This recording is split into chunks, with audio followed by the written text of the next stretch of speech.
Welcome to the HMO Property Podcast, where we connect, educate, and inspire the UK's HMO property community. So stop what you're doing, sit back, relax, and enjoy the story.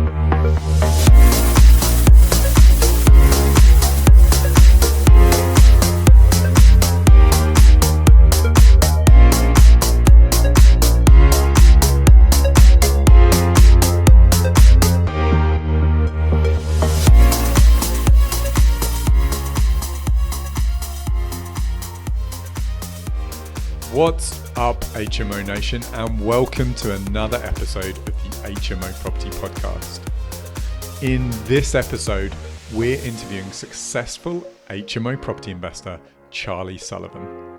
Charlie's going to take us on his HMO property investment journey, including the ups, the downs, the highs, and the lows.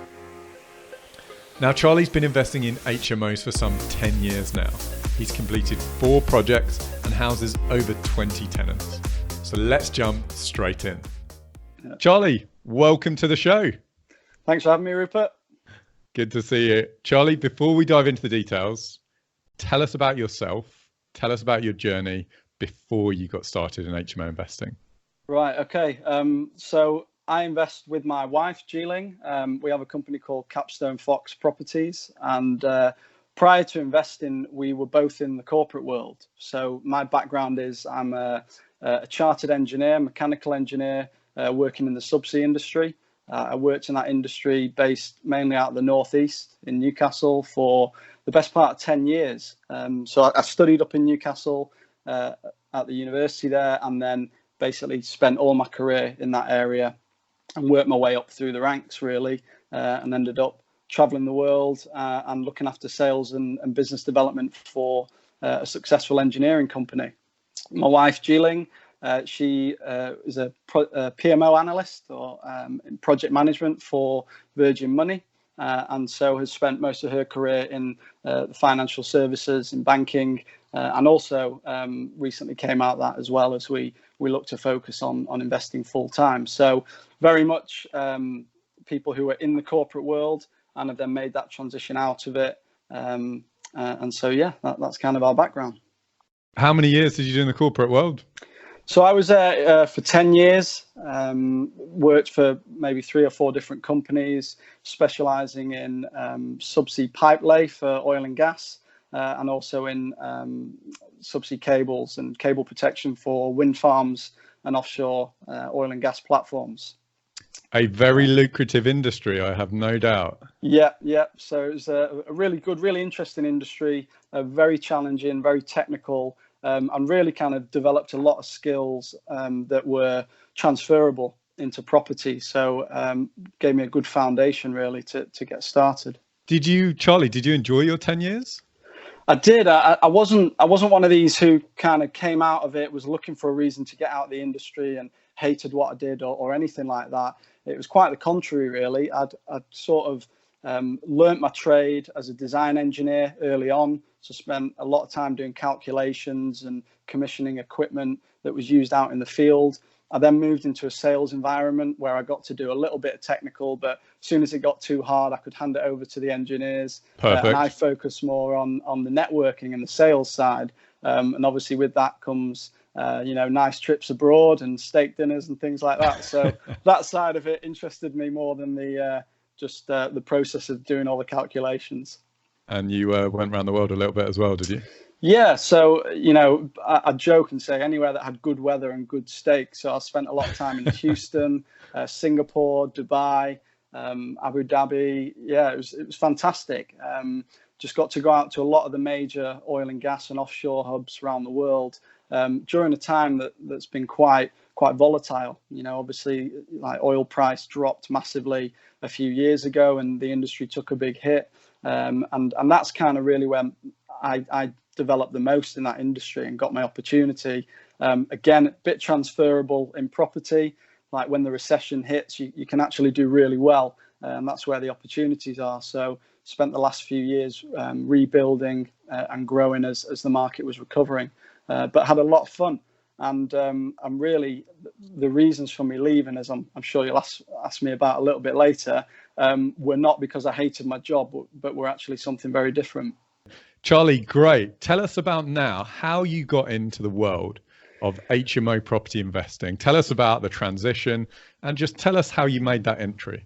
Yeah, so our journey into property, although we didn't really start properly investing as professional investors, if you like, until 2017, the journey actually began back in 2009.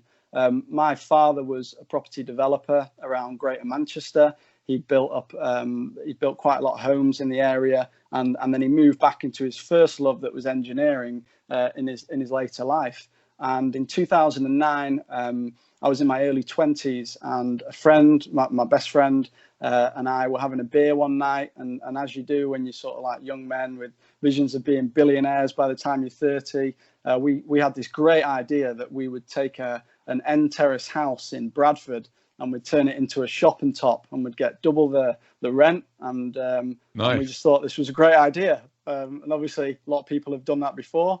But we thought we'd take this idea to my dad, who was kind of the one who had a lot of experience and could maybe help us get along the way. And so I wrote an email to my dad, just basically, a son reaching out to his father for a bit of advice about whether I was being daft, whether there was no money in it, or whether it had legs. And so I wrote this letter to my dad on a Thursday, and he wrote back to me immediately, basically. And it was just this like A4 page of wisdom, like golden nuggets of property wisdom that he picked up learning the hard way, really, of trial and error. And it was things like, right, son, property is a great route to wealth. There's lots of different strategies you can use. You make your money when you buy, not when you sell. And it was all these little nuggets that I'd never kind of heard before.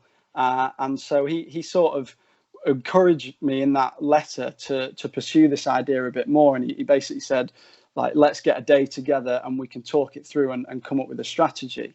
And, the sort of tragedy in all of that was that the following Sunday, my father actually died in a helicopter crash. And I never got the chance to have that conversation with my dad. And so that, took quite a hit as a young man, to get that news quite suddenly. And at his funeral, my best friend, a guy called Rory, who still lives in and around Bradford, he said to me, keep hold of that letter, because one day that'll be a blueprint for you to do something in property. That'll be your business plan, basically. And, fast forward to 2017, I'd spent the best part of 10 years in the industry, growing my career.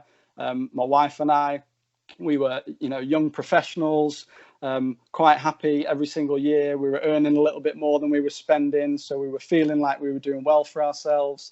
And then as soon as we started to have kids, all of a sudden the sort of income line and the expense line crossed over.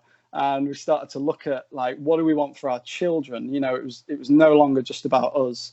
It was about their future. And we realized that if we carried on in our corporate paths, we wouldn't actually, even though they were very good careers, we didn't feel we'd be able to afford and do the things that we'd want to do with our children just by working those jobs. So we needed to do something different. And that's what took us down this route of looking into a secondary income stream, which we settled on as being property. As the thoughts developed there, we looked at single lets and we saw these amazing cash cows called HMOs. And we thought, we'll have a bit of them. They look pretty good fun. And so that's kind of how we started to look into it. Wow, man, what a story. First of all, I'm so glad that you had a happy experience in the corporate world, because so many of the people that we speak to here are just itching to get out for all the wrong reasons. They're getting out because they're worked to the bone, they're not getting paid enough, and they're desperately unhappy. But great to hear that you had a good time. Secondly, really great story, and obviously quite an emotional one about your dad. I bet you that drives you to the absolute extremes of property and really motivates you. Yeah, it does. It's something that I sometimes hesitate. Certainly in the early days after my dad passed away, I'd find it quite hard to share, because I didn't want to be that guy, like it was some sort of sob story.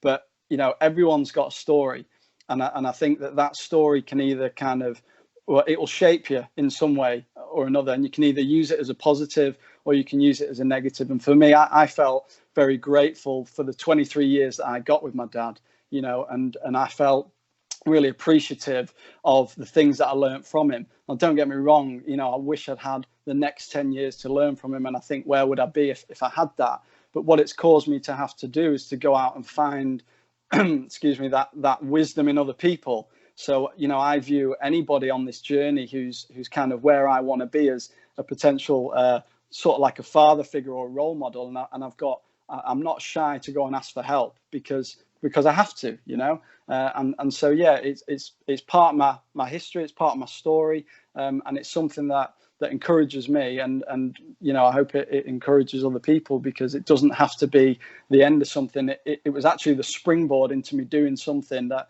I couldn't see at the time. Really appreciate you sharing it, Charlie. Was there anything holding you back getting into HMOs?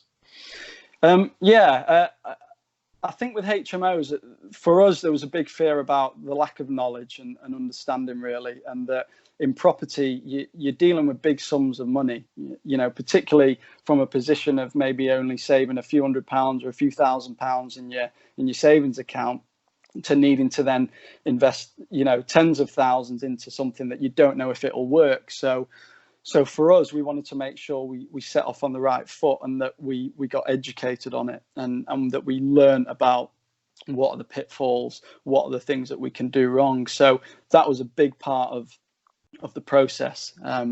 We didn't actually set out to buy a HMO so early on, really. It just so happened that the offers we were putting in on single lets were so low, everyone was saying no. But with the HMOs, because of what you're doing to them and because of the return on the investment, we could afford to leave to offer closer to the asking price. And just, as it happened, that was one of the first deals we got accepted. Great. Tell us about your very first HMO deal. So this deal was in the Northeast, or is in the Northeast. We still hold this deal today, and we actually pulled out of it once because of fear of it being wrong. And this was at the time it was a 4-bed maisonette or Tyneside flat. So in the Northeast, you get a lot of ground floor flats, and then above them, maybe the first and the second story, you get another flat. So the seller of this property was a landlord who he kind of had everything done to HMO regulation, but was just a bit spooked by the changes that were coming in.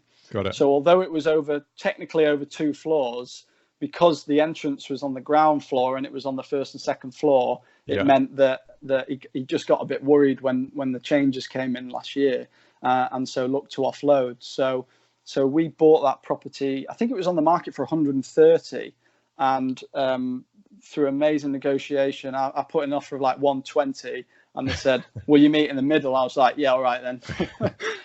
So we got it for 125. And we turned it into a 6-bed, 4-bathroom property, and we spent about 25,000 on the property, and then we got it valued at 160, and it now cash flows £1,200 a month. So it's a really good little earner for us. When I said we pulled out of it, I originally valued it at like 180,000. I'd looked at houses on the street and I'd valued it versus houses on the street rather than flats. Yeah. So I got all spooked and I pulled out, and I went to a networking event and got talking to someone who was far more experienced than me, and I said, "Look, I've got this house that I think it could be a good deal, but I'm a bit worried because I think it'll mean leaving more money in than I'm comfortable with leaving in." And he said, "Well, what if you angeled that money? What if an investor could angel you that money? How much would that cost you per month?" And it worked out that the interest cost on the money would be maybe a couple of £100.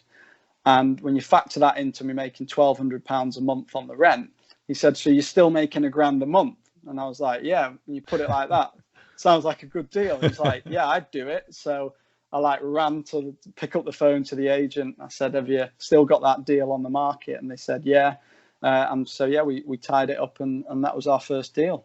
Fantastic. 6-bed, 4-bath. What was the tenant profile in that area? So it was working tenants, within about 1/4 of a mile of the city. It's in Newcastle.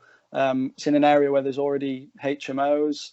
We had all the kind of usual stuff that I think a lot of people get now, which is you're told an area might be saturated or there's lots of investors and you can't make any money. And, I just had this really strong feeling like that, it's about the product that you offer people. And that if you offer the right level of product and it stands out and you market it well, then all I needed was 6 tenants. I'm not looking for thousands of people to fill this thing. I just need 6 people to think that's a great place to live and to live in it. And so we went down that, with that philosophy, and we tried to make it stand out from a lot of the kind of vanilla stuff that was on the market. And the rooms rented out pretty quickly. $1,200 a month. Happy That's days. Right. Yeah, it's okay. I think it's better than all right. Charlie, next up, how's investing in HMOs changed your life? How's it changed our life? Well, I would say investing in properties changed our life, but most of our cash flow kind of comes from HMOs. So, in turn, the HMOs, I guess, are the things that have really allowed us to have the life change. A year ago, we were both in full-time jobs, working for other people, very much bound to the 9 to 5 in office environments. I missed my daughter's first steps because I was abroad, so I had to get them through FaceTime. I nearly missed the birth of my son. My wife went into labour while I was. How did that go down? Not great, actually. But we stupidly we thought, well, we'd had 1 kid, so obviously we thought we were experts. And when the second one was coming along, for some reason we thought, oh yeah, well your second one's always a week earlier than your first one. Don't know where we got that logic from. But our first child was 2 weeks late. So we thought it would be fine if I went to Malaysia 3 weeks before the due date. And wow. Lo and behold, as soon as I got there, my wife went into labour and I got the first flight back. But, I was all right because I was flying business class. You can't rush these things, can you? So. And you didn't miss it? No, I didn't miss it. I got there, but had I got the flight the day later, I would have missed it and I'd have been in a lot of trouble. Good job, man. Good job. Next up, Charlie, tell us what's your favourite part of HMO property investing? So can I just come back on the last point? Yeah, for sure. Just on, you asked me how it's changed our lives, and I started talking about my kids being born for some reason. But the point is, we were both in full-time jobs, not in control of our time, and essentially, we've now both been able to exit the 9 to 5. And as you mentioned earlier, we did enjoy our jobs. It wasn't about wanting to leave the corporate world because we hated it. It was about having the choice to do what we want to do. So it might be that in the future we both want to go back into that world and work, but we want it to be on our terms, and we want to be able to do the other things that we want to do in life, to spend time with our kids, with our family, and to enjoy it, because you can't get any of that time back, So in terms of changing our lives, property has been a vehicle for us to do that, and it has been life-changing in that sense. Life on your terms. That's what it's all about, eh? Absolutely. So your favourite part of HMO property investing? Talk to me. Favourite part? So there's probably a number of things, but I think... Give us the one favourite. The one thing that I really enjoy about HMO property investing is I like doing deals. I like seeing an opportunity that maybe somebody else has missed, and I like trying to be creative about floor plans. And when I say I as well, it's a partnership. My wife and I working together. We've got different strengths, but we do often talk about this and what are the things we enjoy and don't like. And I think the biggest thing is, when you see a potential deal, like when you can kind of, it's sort of like the chase. I like the chase, in property, and when you can, when you kind of get the scent, and you can just go off after a deal, and you can sense that there's something there, and you can see the diamonds under your feet in terms of the chance to turn something that's maybe a swirly carpet, net curtains, neglected house into something that could be a fantastic home for somebody. I like that. I think my wife would say she likes it that as well, but it's really, really good when the second month's rent comes in and you realize actually this stuff works. The first full month, you mean? No, I specifically mean the second, because often the first month you get your snags, and I don't know, the tenant moves in and they moan about something that there isn't a problem with it. But once everybody settles down into the house and you get that consistency and you realize it's not fluke, this stuff does work, and actually, we can do it and we're good at it. That's really rewarding, and that's what we enjoy. Excellent. Charlie, we've talked about your past, but before we move on to what you're up to at the present and in the future in HMO property, let's take a minute to thank our sponsors. Are you looking for an effortless HMO mortgage experience? If that's a yes, there's only one place to go: www.thehmomortgagebroker.co.uk, the UK's #1 specialist HMO mortgage broker. They're so specialised that they don't do anything else.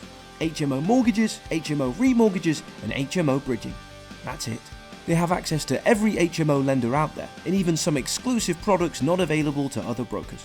With lightning fast service and A1 communication, they're easily the best HMO broker in town. So to experience HMO lending made easy, go to www.thehmomortgagebroker.co.uk today.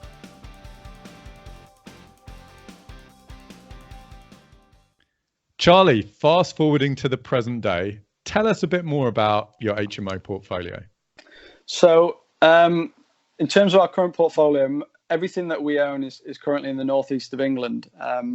We've recently relocated back down to South Manchester, and that was a move for the family, really. But everything that we own is in Newcastle, Gateshead, County Durham, because that's where we lived for the last 14 years. So our HMOs are made up of between 4-bed and 6-bed properties, and they're all to working professionals.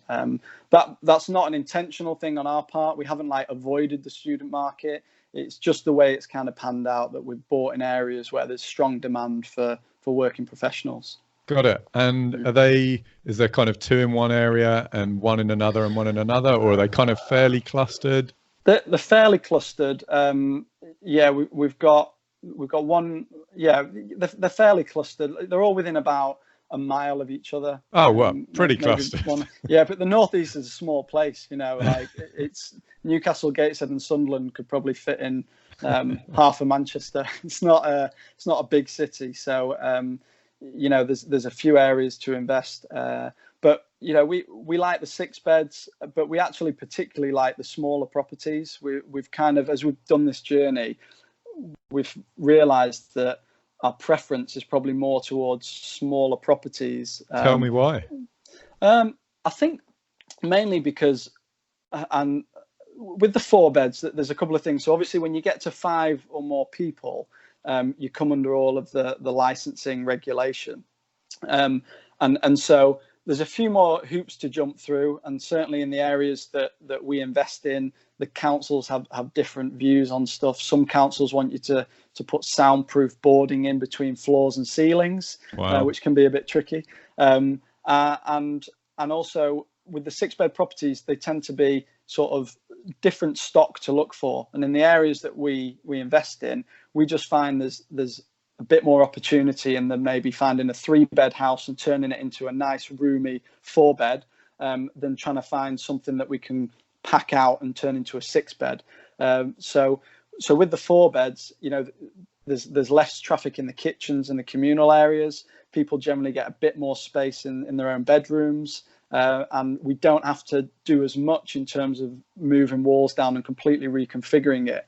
We can also, if we ever needed to in the future, we can probably convert those houses back into single lets a bit more straightforwardly than if we were to have big 6-bed properties where you've gone up into the attic and things like that. So we still put all of the relevant fire doors and interlinked smoke and fire alarm systems in. So we do it to the standard that we would for our 6 beds, because we are expecting over time for licensing to change, and we think in the future it will come down to 4 beds and lower. But yeah, we just like the 4 beds, and I think in terms of cash flow, for a 6-bed we might make say £1,100-1,200 a month cash flow.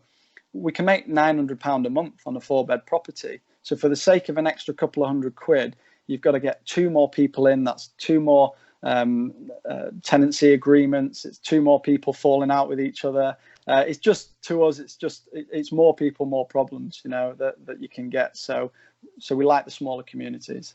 Nice. Tell us about, in your portfolio, which has been your single best HMO investment today? Okay, so single best HMO investment was one my wife found, and she's very pleased about that. She always reminds me. It was a great deal, and we got a lot of house basically for the price. We bought a property that was on the market for 130 initially, and we eventually bought it for £86,000 from the seller. Now, it was an end terrace and it had a plot of land, and the seller had actually built a house on that garden and then sold that house off for 130,000, which is kind of what set their expectations at that level. And so they then wanted to sell the house we were looking at. And this is why it's really important to kind of get the story and behind people, why they're selling and what their motivation is. Because this lady wanted to move to Spain. She'd clearly made her money in building this new house on the side. And so we got an opportunity to get the house well below market value. It was a terrace property. It was over 3 floors. It already had the loft converted. And the reason I say, well, part of it being a great deal is actually when my wife viewed it, the estate agent didn't turn up, but there were builders in there. So my wife went in anyway, viewed it, stuck an offer in, and then we got it accepted. And it wasn't until we got the keys and went in that we realized there was a whole basement downstairs with toilet and loads of space that we could use for storage or potentially convert in the future. So we spent about 27.5 grand, I think, on that property, turn it into a 4-bed, 3-bath property. We got it valued recently for 130,000, and that brings in terms of rent, that brings in £1,700 a month, and we take home £900 a month.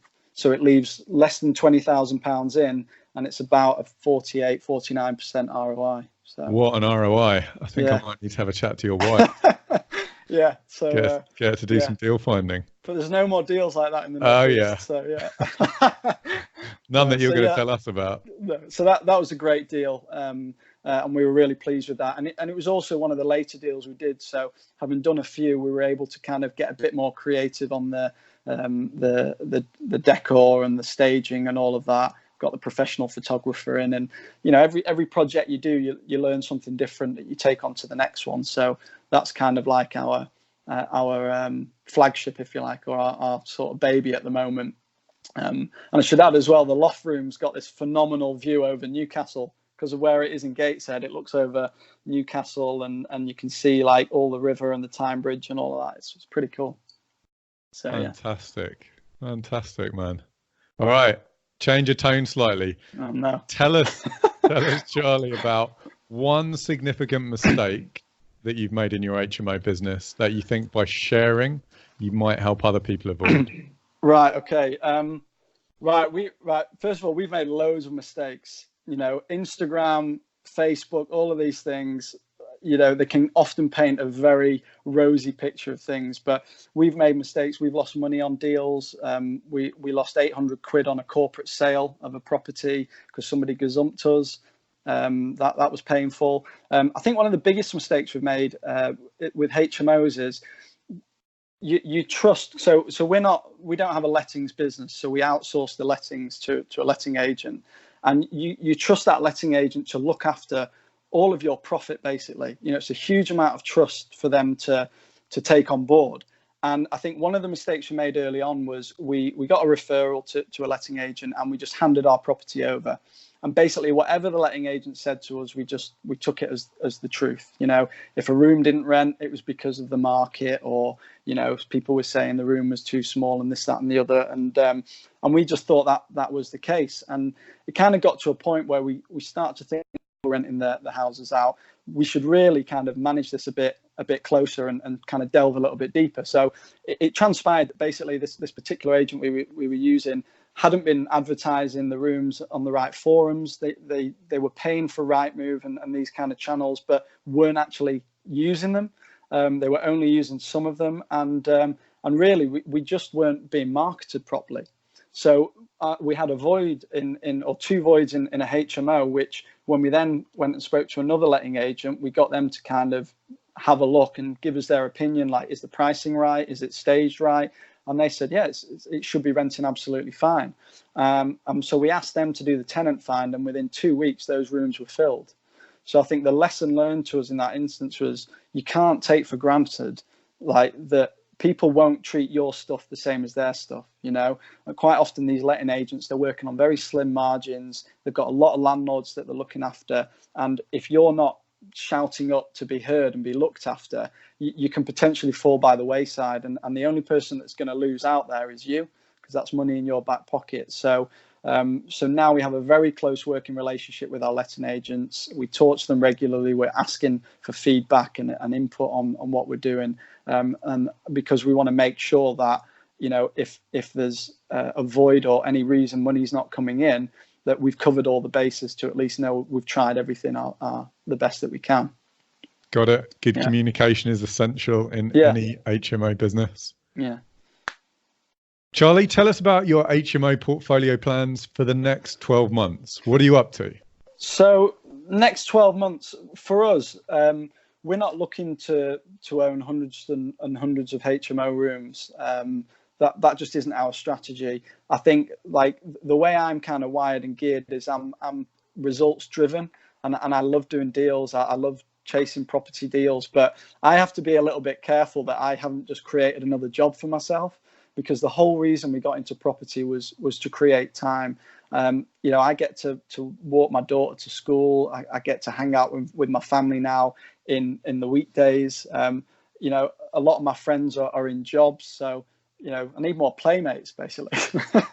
But like, I have to be careful that I don't just create another job just trying to just grow and add loads of HMOs to what we're doing. So we're looking to maybe add another couple over the next year, and really at a pace that's manageable, that doesn't take up too much time. So maybe 2, 3, 4 HMOs, but we're also, having relocated down to South Manchester, we're focusing a lot of time at the minute on our primary residence. So we bought a house that's going to be our family home for the next few years, and we're spending a lot of time getting that renovated to live in and enjoy with the kids.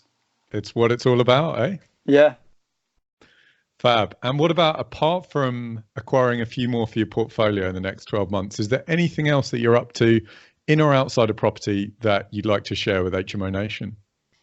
I think for us, so, you know, my wife and I, we're Christians, and so for us, we have a very kind of strong calling, if you like, to want to help other people. You know, I very much believe I want to provide jobs.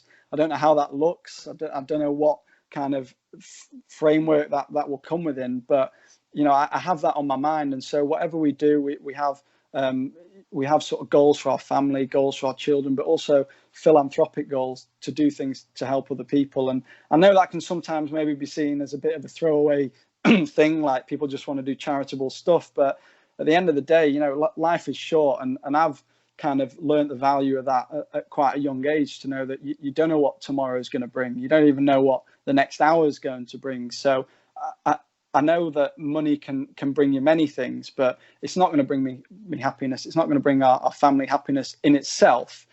If it can contribute to something, you know, to impacting somebody's lives, to bring in something about that will benefit hundreds and thousands more people, that's a vision and a cause that I can get behind and get excited about. So for us right now, we're very much in a growth phase to get to a cash flow position where we can then say, right, you know, the bases are covered, the family's looked after, and now we've got the time and the ability to go and invest in maybe other people's businesses. So I think in terms of what we're doing, we're still investing in the Northeast.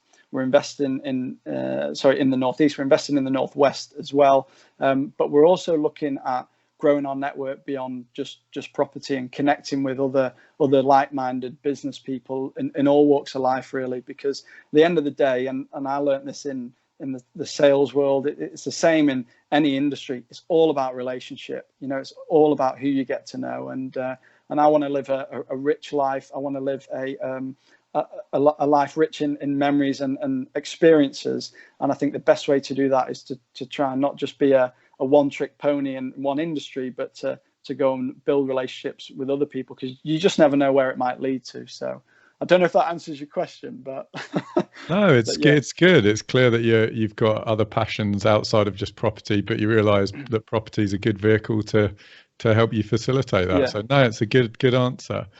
Charlie, what advice would you give any current fellow HMO investors? As in experienced investors or starting of a out? Similar level. I think don't be shy to share your successes and failures. I think there's a lot of peacocking that can often go on in the industry, and I think comparison is a killer, particularly in the generation that we live in, where everything's online, social media. You just look at mental health now, like seeing what other people are doing and thinking, I want to be where you are and I'm not there, and therefore I feel down about myself. Or even the opposite, if you look at the other direction, say, well, I'm doing better than that person. Neither's a healthy thing for you. And so I suppose what I would say is if you're not where you want to be, don't get disheartened, reach out and don't be too proud to go and ask for help. I think when you look at the stories of the most successful people, they're always open to speaking to others who are where they want to be.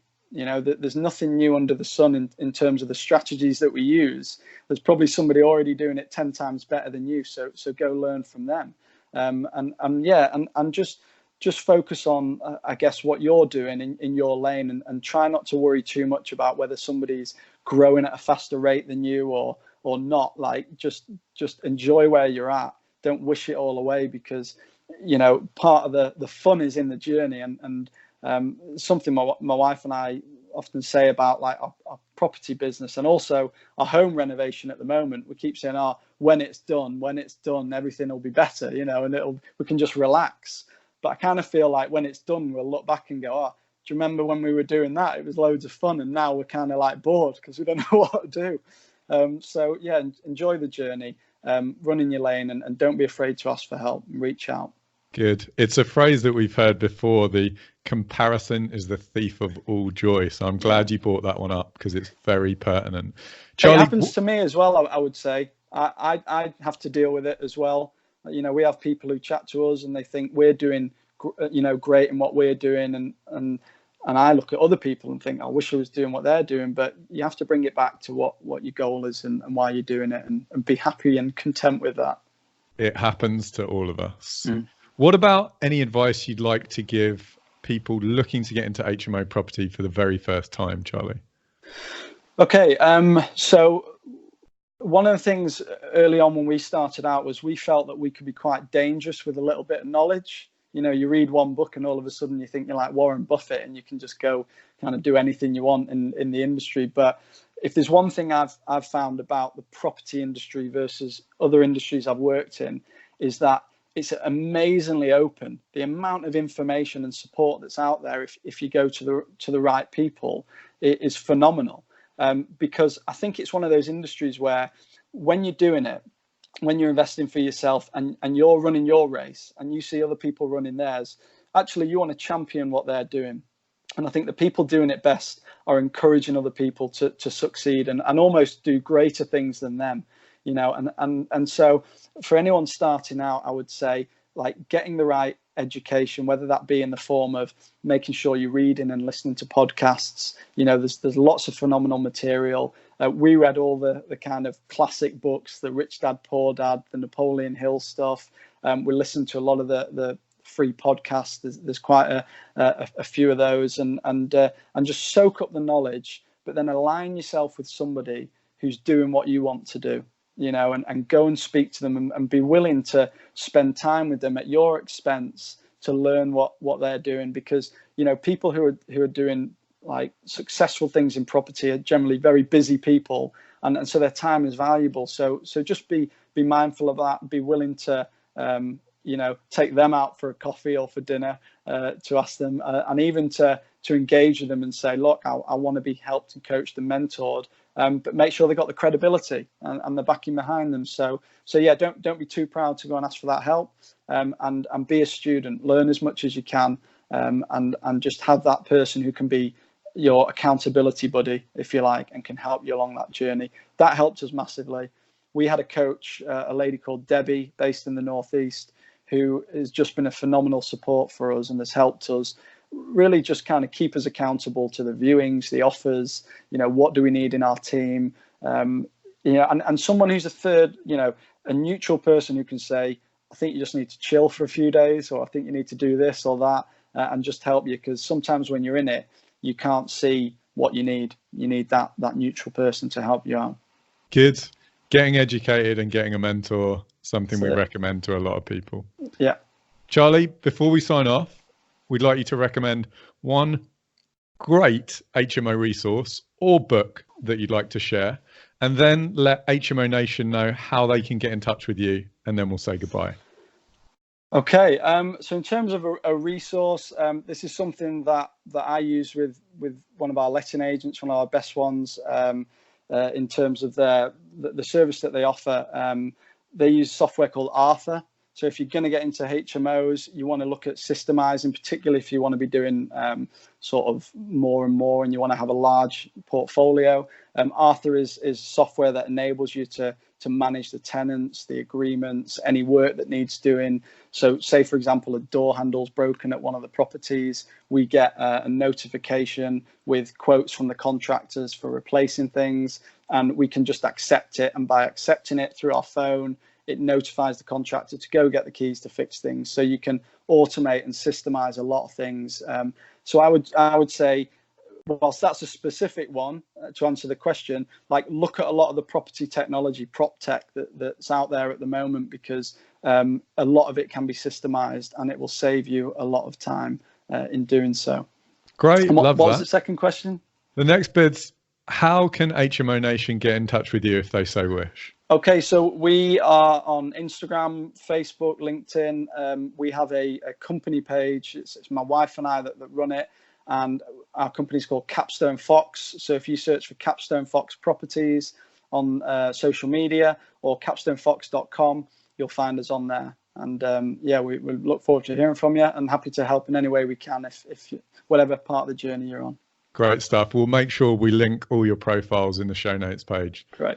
Charlie, thanks for sharing your journey. We salute you. Let's get an HMO high five. High five. And we look forward to seeing you again soon. Thanks for having me. And yeah, speak soon. Bye. Thanks for joining us. If you've enjoyed this and want more informational, educational, and inspirational HMO property content, then please hit the subscribe button and give us a like. See you next time.